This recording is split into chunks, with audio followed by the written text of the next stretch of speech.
Angliyadagi Hobbs kompaniyasidan mavsumiy ish uchun arizalar qabul qilinish boshlandi.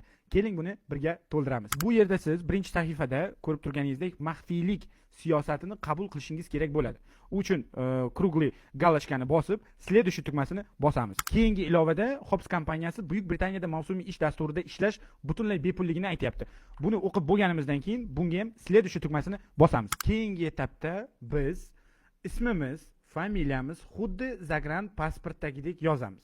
Elektron pochtamizni yozamiz, telefon raqamimizni yozamiz. Plus qo'ymasdan 998 qilib.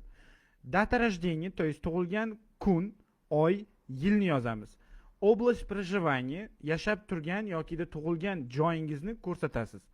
Pol, то есть jinsingiz, undan keyin sizda у вас есть паспорт deyapti, то есть заграничный pasportingiz bormi degani.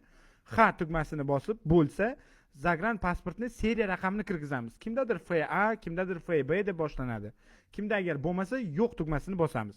Вы подаете заявку с один супругой или родственником. То есть bu yerda bitta o'zingiz topshiryapsizmi yokida ayolingiz, turmush o'rtog'ingiz, eringiz bilan yokida qarindosh urug'ingiz bilanmi degan joy bor. Kim bilan topshirayotgan bo'lsangiz, shuni tanlab, следующий tugmasini bosasiz. Keyingi sahifamizda bu yerda til darajalarini so'rayapti. То есть rus tilini qay darajada bilasiz?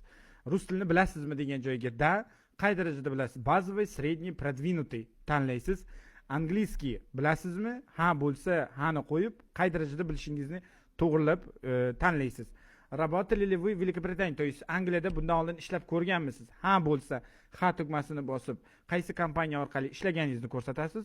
Yo'q bo'lsa, yo'q tugmasini bosib, keyingi etapga o'tasiz. То есть имеете ли вы высшее образование? Agarda universitet oliy ta'lim bitirgan bo'lsangiz, ha tugmasini bosasiz, bitirmagan bo'lsangiz, yo'q.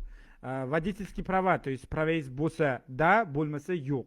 Va oxirgi galochka qo'yadigan joy bu video syomka. O'sha собеседование bo'layotgan paytda video syomka qilishimizga rozimisiz degan joyga ha yoki yo'q tugmasini bosib, зарегистрировать ga bosamiz. Bu yerda Hobbs kompaniyasi bizning pochtamizga tasdiqlovchi link yuboradi. O'shani tasdiqlab yuborsak, shu bilan registratsiya tugaydi.